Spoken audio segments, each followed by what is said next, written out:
Well, good morning, everyone. Welcome to Beginner's Mind Temple. Whether you're here in the room or online or watching this later, what an amazingly beautiful day, right?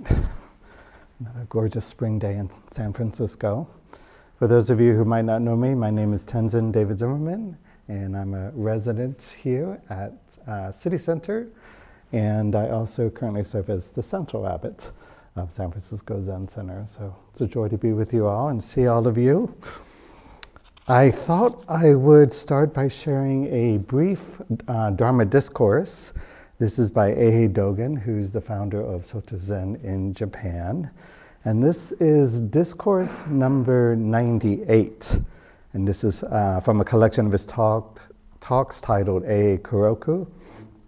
And this particular talk was given on the occasion of Shakyamuni Buddha's birthday in 1242. So just a little while ago. Dogen writes, Our Buddha Tathagata was born today and at once took 7 steps in all 10 directions. Who knows that with each step, he gave birth to many Buddhas.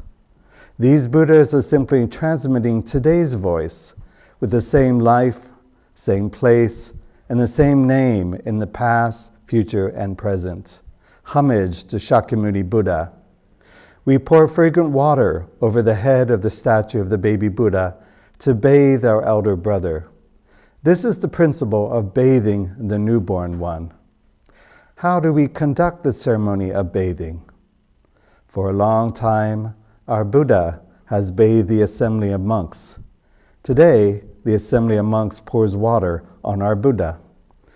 After a pause, Dogen said, Great assembly, let's go together to the Buddha hall and bathe our Buddha. Does this sound okay? Okay. So just as Dogen and his monks celebrated Shakyamuni's birthday together 783 years ago at Koshoji, which was the first temple that Dogen had founded. This morning here at City Center, Beginner's Mind Temple, we are going to do the same. In the Soto Zen tradition, there are 3 important occasions in Buddha's life that we recognize. His birth, his death, and then in between the 2 of these, Buddha's enlightenment or his awakening. And so at Zen Center, we celebrate Buddha's birthday on the Saturday that's closest to April 8th, which is the date that his birth is observed in Japan. And there's a festival in Japan known as Hana Matsuri, or Flower Festival. So it's a beautiful festival. And so what's going to happen is part of the celebration, of course, is this talk. And then after the talk, we are going to gather out here in the front steps and process over to Kosland Park up the street, where we have an altar set up as well as a pagoda covered in flowers with a little statue of baby Buddha sitting in a pool of sweet tea. And so while we, during the ceremony, what we're going to do is chant the Heart Sutra, and as we process around, we'll take turns bathing the baby Buddha with this tea. And then, afterwards, we'll come back here and enjoy some warm tea ourselves, along with some Buddha's birthday cake. He is graciously sharing his cake. I think I understand it's carrot cake this time. Is that true, kitchen folks? No? Lemon cake. Okay, there you go. Oh, there's a Tenzo-sama. Lemon cake. So, how many of you, is this the first time that you've been to a Buddha's birthday celebration? Anyone new here? Great. Wonderful. Well, welcome all of you. What a treat. So, okay, so, various people know different aspects around the basic narrative of Shakyamuni Buddha's birth. And a lot of the accounts are pulled from the Pali Canon, as well as some later Mahayana texts. And while the Buddhist sources kind of disagree on the date, it's generally thought that the historical Buddha was born between 578 and 457 BCE, right? And he was born to a prominent family of the Gautama clan in the Republic of Shakya. And his given name was Siddhartha. And Siddhartha in Sanskrit means he who achieves his aim, which I guess was a wonderful foreshadowing of his accomplishment. The name Shakyamuni was given to Siddhartha later, after his enlightenment, and it means sage of the Shakyas. And the word Buddha, which is how he kind of referred to himself when originally people asked who was he after his awakening. Buddha is comprised of two syllables, bud, which means to awaken, and actually the root of it is like a flower bud opening, right? To bud, Buddha, budding, and da, one who. So the word Buddha means awakened one. And legend has it that the Buddha's parents, the King Suddhodana, and Queen Maya, who lived in the city of Kapilavatthu,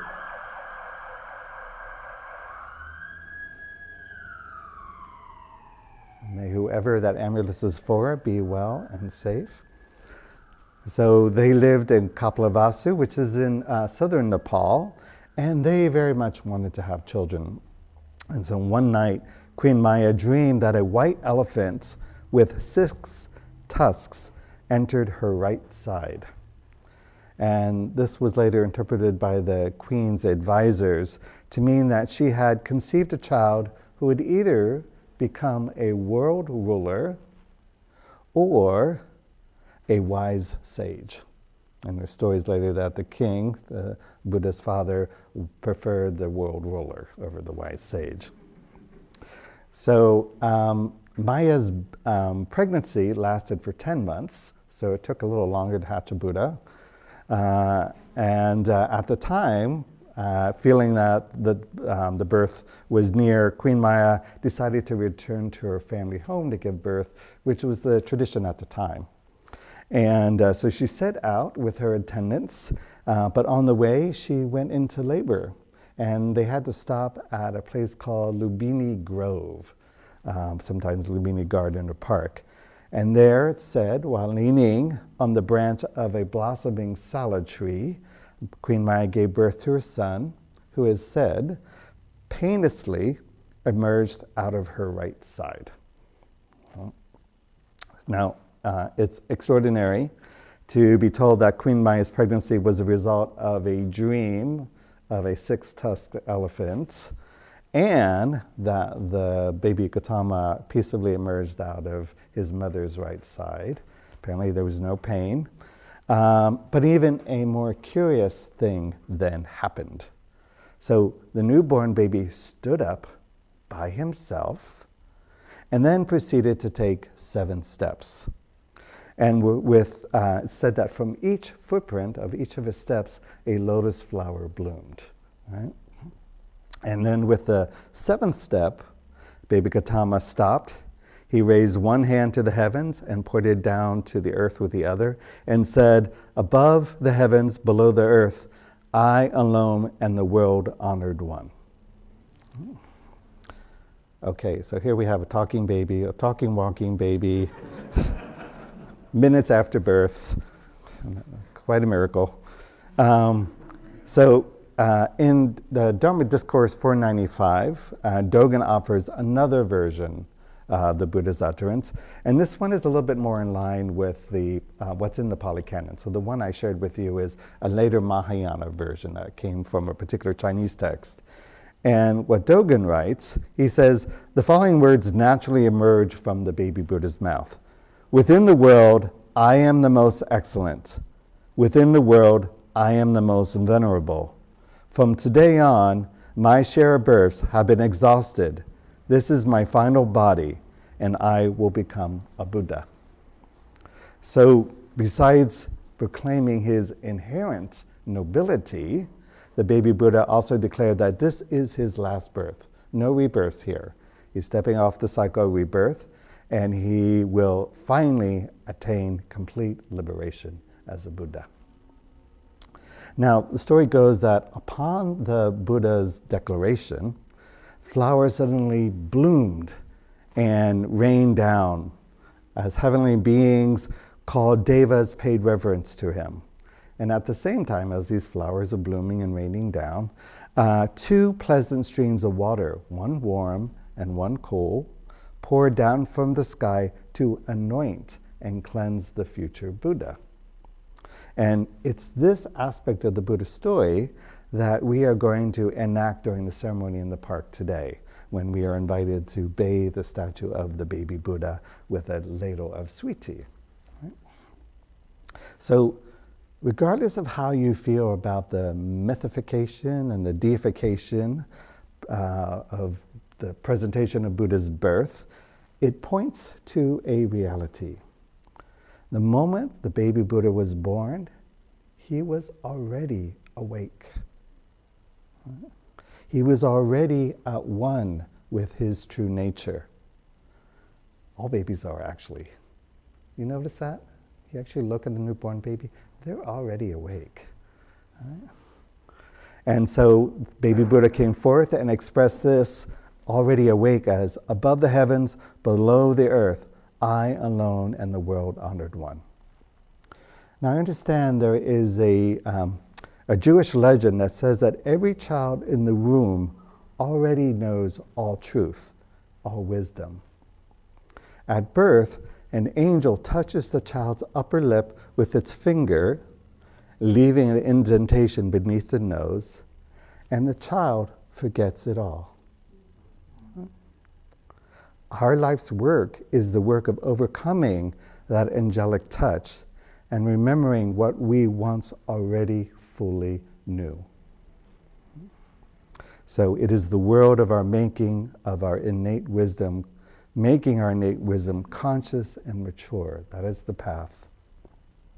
So based on what we know of his story, it seems that baby Gautama, shortly after his miraculous proclamation, forgot his own inherent wisdom and wakefulness and lapsed back into the common infantile smiles and tears and gurgles and babbling and crawling of a everyday human baby.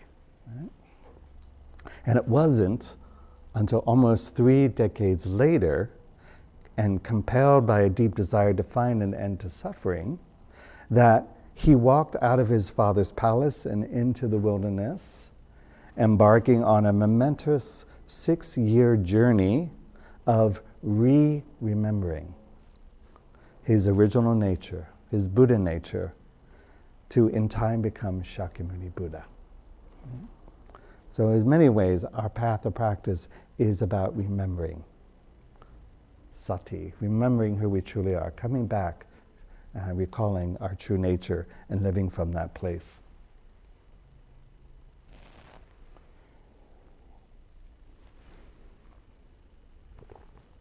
So here again are the opening lines of Dogen's passage that I introduced at the start of my talk. Our Buddha Tathagata was born today and at once took 7 steps in all directions. Who knows that with each step he gave birth to many Buddhas? These Buddhas are simply transmitting today's voice with the same life, same place, and same name in the past, present, and future. So from the first moment that we engage in the Dharma, we encounter the truth that not just the Buddha, but all beings are born with the potential to realize awakening, to realize their own awake nature or their Buddha nature. In Mahayana Buddhism, there is a term, it's a Sanskrit term for Buddha nature, which is Tathagata Garbha. Tathagata Garbha. And Dogen used this term when he wrote his first line, our Buddha Tathagata was born today. Ooh. The umbrellas have fallen. So the first part of the word Tathagata means one thus gone or thus come. So Buddha is one thus gone from samsara, from suffering, and into nirvana, into liberation. And thus come from nirvana into samsara in order to work the salvation of all beings. And interesting, the second part of the word garba means womb or embryo or center or essence. And so Tathagata Garba can be understood as the Tathagatas or the Buddha's womb. Right? Tathagata Garba, the Buddha's womb. Another way to say that is the womb of reality, the womb of truth. And one way to understand this is that each living human being is a womb containing the embryo of a Buddha. So each of you are wombs growing Buddhas, growing Buddha's potential. Now, it's also interesting to me that the Chinese character for the word nature, as in Buddha nature, in the compound that the characters make up, shows the mind giving birth. So the Chinese characters for nature shows the mind giving birth. And if you ever watch your mind closely, you're going to see that this is happening all the time. You ever notice that? Your mind's giving birth to all kinds of thoughts, ideas, perceptions, images, memories, everything, moment after moment. You know, it's just one giant womb continually giving birth to your experience in myriad forms. And Buddhist psychology teaches that our mind is the source of all phenomena and all experience. Right? But in this case, we're talking about big mind, right? The vast, boundless, luminous Buddha mind. We're not talking about the narrow egoic mind. The small mind, the contracted mind, only gives birth to suffering, right? Although that suffering, however, is still arising within the vast womb of the Buddha mind. So we could say that the purpose of Buddhist practice is to give birth to Buddhas, to loving, compassionate ones who see the nature of reality and the nature of suffering, and are willingly born into samsara, into this world, in order to support all beings to know themselves again and be free. So this is what we're celebrating when we celebrate Buddha's birthday. Right?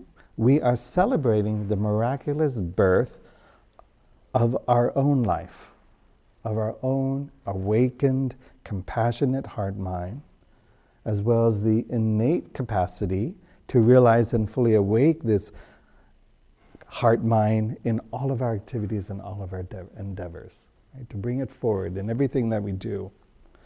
And this is our common destiny that was discovered by Shakyamuni, and which has been handed down to us, or rather we have been reminded of through practice over the millennia, through the teachings of the Buddha Dharma and our own wholehearted meditation practice.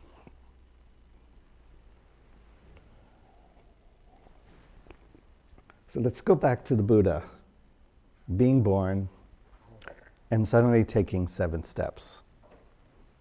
What are we supposed to make of this? Right?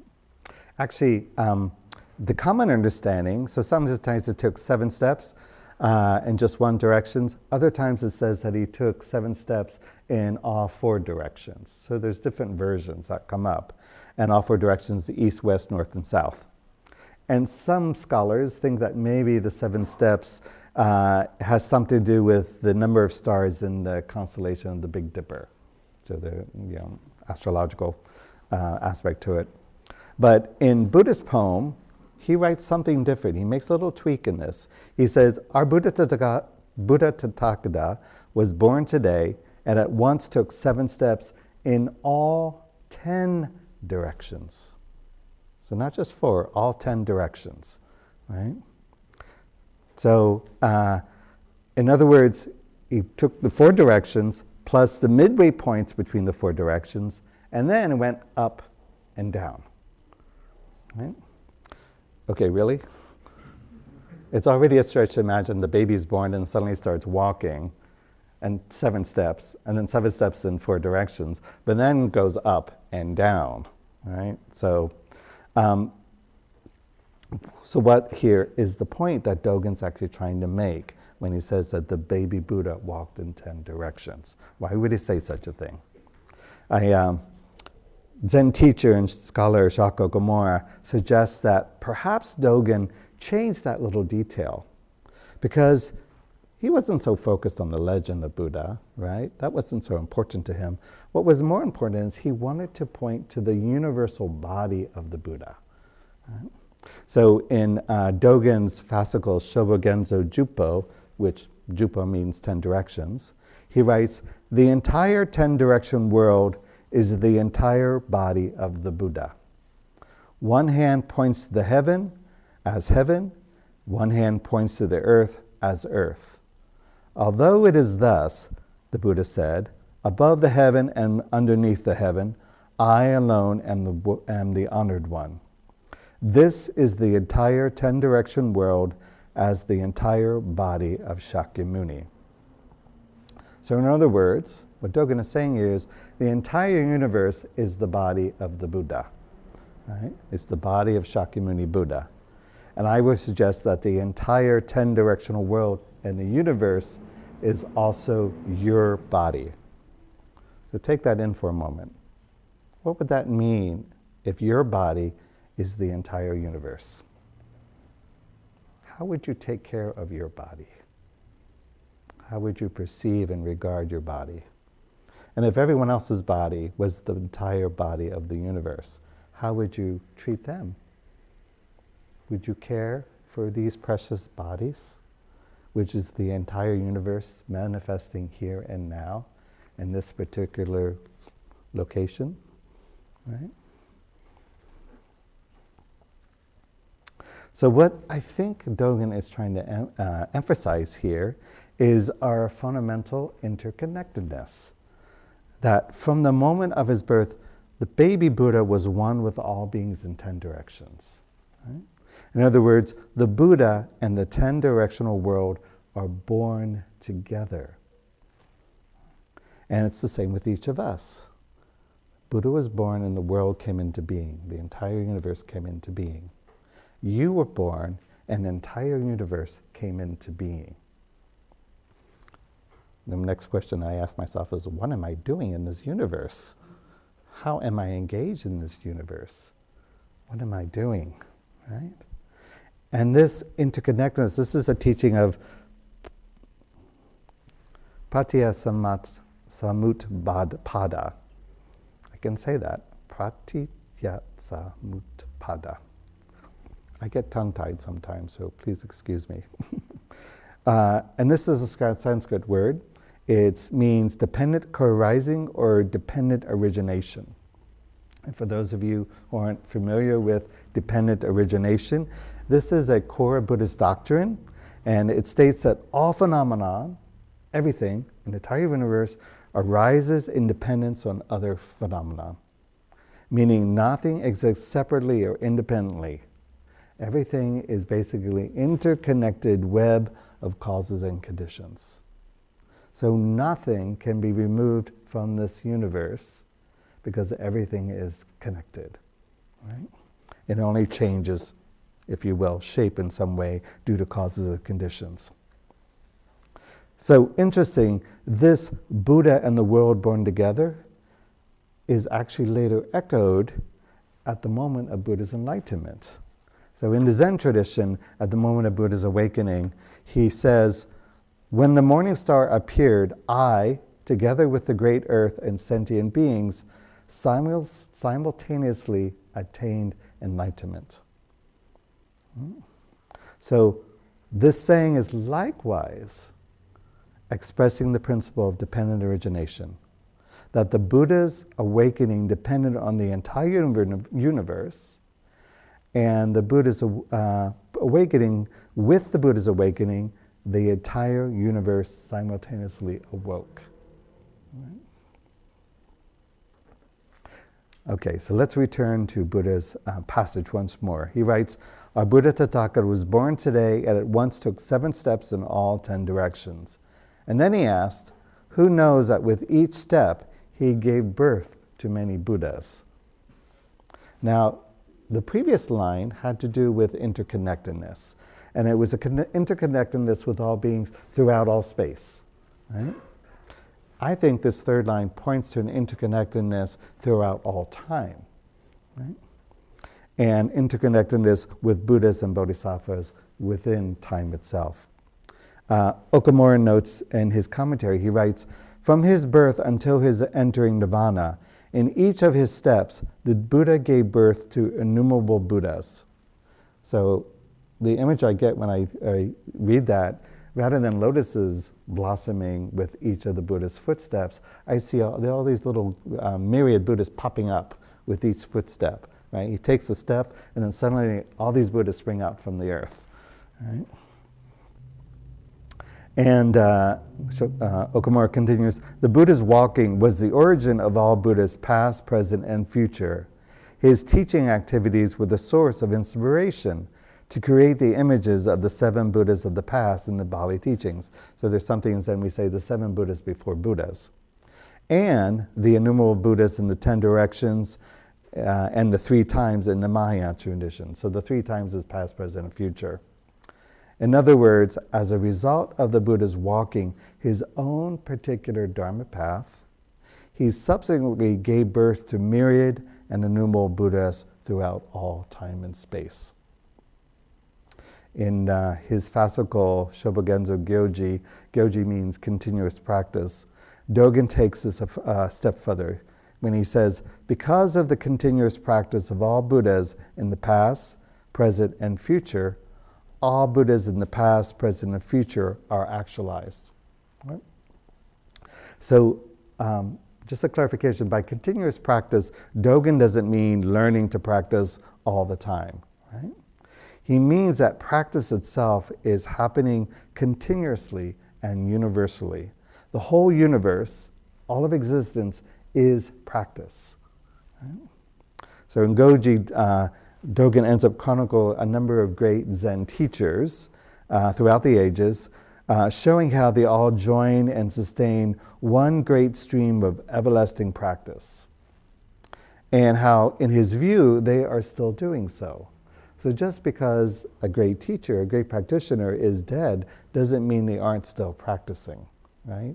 And I often think of this when during the memorial service for our founder, Suzuki Roshi, right? And sometimes I ask myself, ask him, Suzuki Roshi, are you still practicing? Right? And if we're still practicing, Suzuki Roshi is still practicing. Right? So don't stop practicing, okay? Or you'll bring the end to Suzuki Roshi's practice. Right?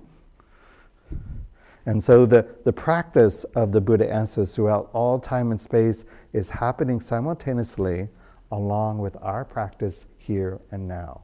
It's pretty amazing to think about, right? Yeah. And all the Buddhas in the future, their practice is also happening right here, right now, because of your practice, simultaneously. Right? And furthermore, the Buddha way is itself actualized by virtue of our own practice, as well as the practice of the Buddhas and ancestors.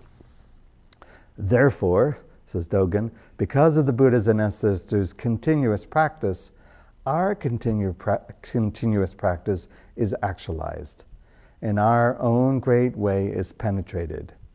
Because of our own continuous practice, the continuous practice of all Buddhas is actualized, and the great way of Buddhas is penetrated. So this is practice realization.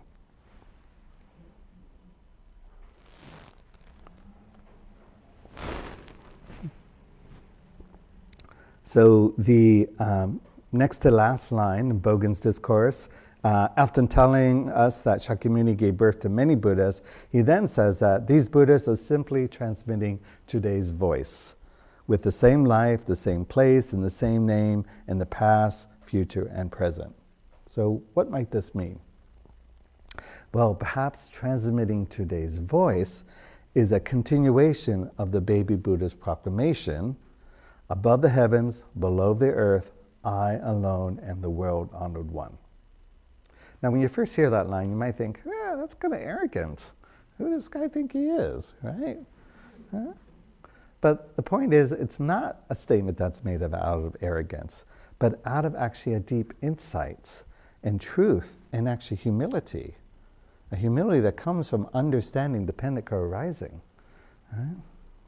So it means that each individual being is a unique existence in this world, and therefore they are noble and respectable.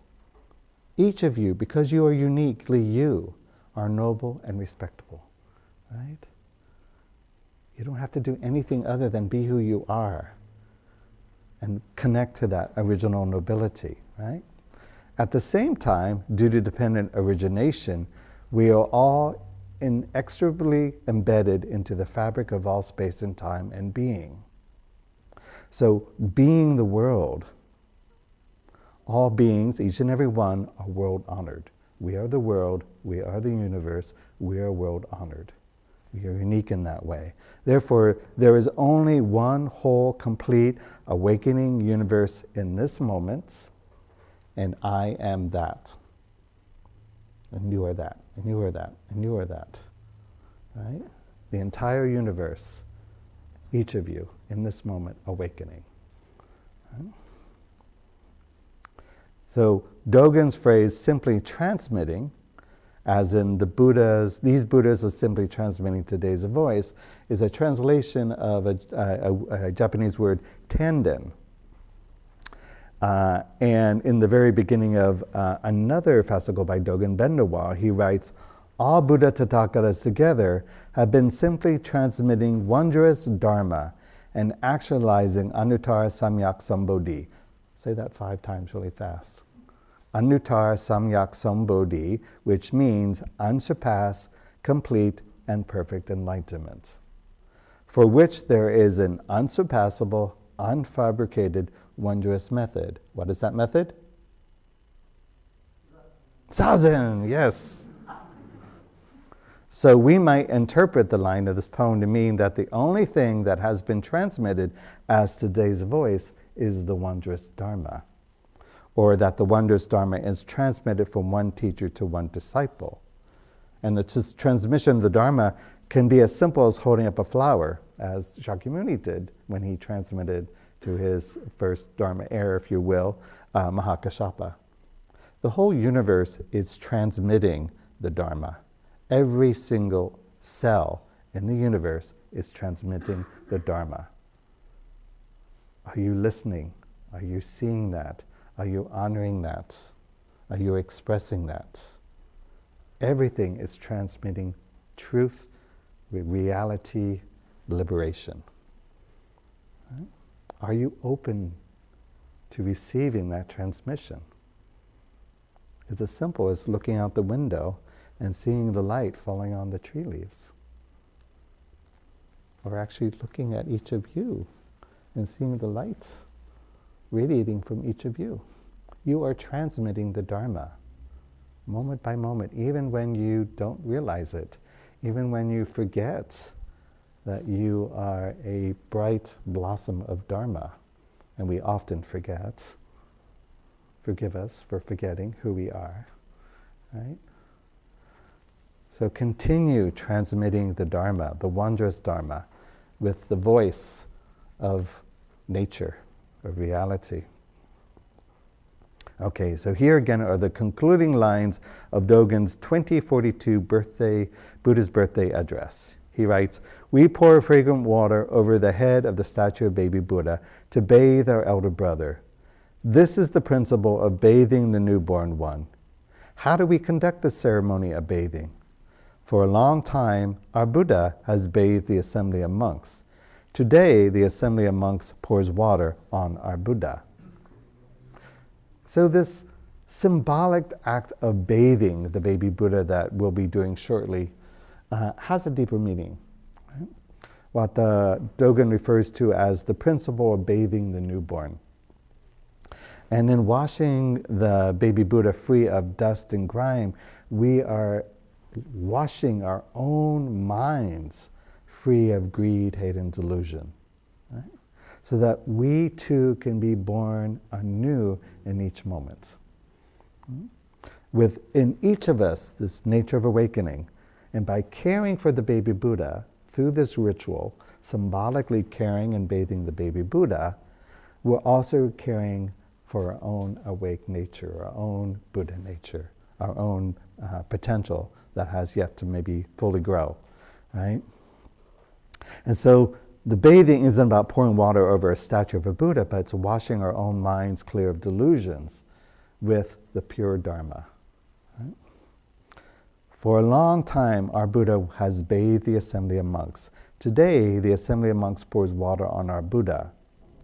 So in other words, during his lifetime, the Buddha bathed his followers with the Dharma, with his teachings. And today, we in turn are bathing our own inner Buddha, as well as the Buddhas who have come before us and will come after us. And all these Buddhas are washed clean by our sincere and continuous practice. So every time you sit down for Zazen, you are bathing the Buddha mind, right? So in closing, I want to say that I think it's helpful to remind ourselves as Buddhist practitioners that without Shakyamuni's birth, and also without his home leaving, his practice, his awakening, his teaching, and his final nirvana, there would be no such tradition called Buddhism. And without his own practice realization, it would not be possible for us to study and practice today.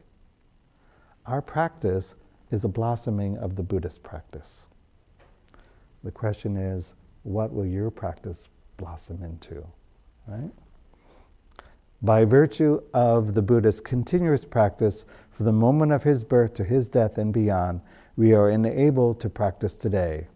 However, had the Buddha not taught, and had no one become his disciple and continued his practice and teaching, the Buddhist tradition would also not exist.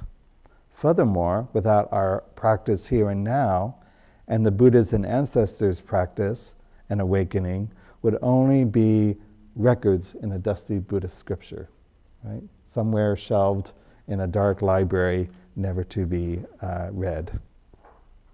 Even though our practice is incomplete, our practice is the only way Buddha's life continues. Right? So once again, if you want the Buddha to continue to live and flourish and practice, please practice too. Right? Our world right now is deeply in need of the wisdom and the compassion of the Buddha's life, his teachings, of course his birth, his practice, everything that he has offered us, and which we can cultivate and share through our own continuous practice, right here, right now. Whether we are engaged in meditation and ceremony, whether we're working at our job, or we're taking care of the family obligations, or maybe we're participating in a non-violent, peaceful protest, such that is happening throughout the country today. So with this in mind, I'm going to echo Dogen's instructions at the end of his discourse, where he said, "Great Assembly, let's go together to the Buddha Hall." This is the Buddha Hall, so we're actually going to go to Koshland Park and bathe our Buddha. And then afterwards, we're going to enjoy some tea and lemon cake. So,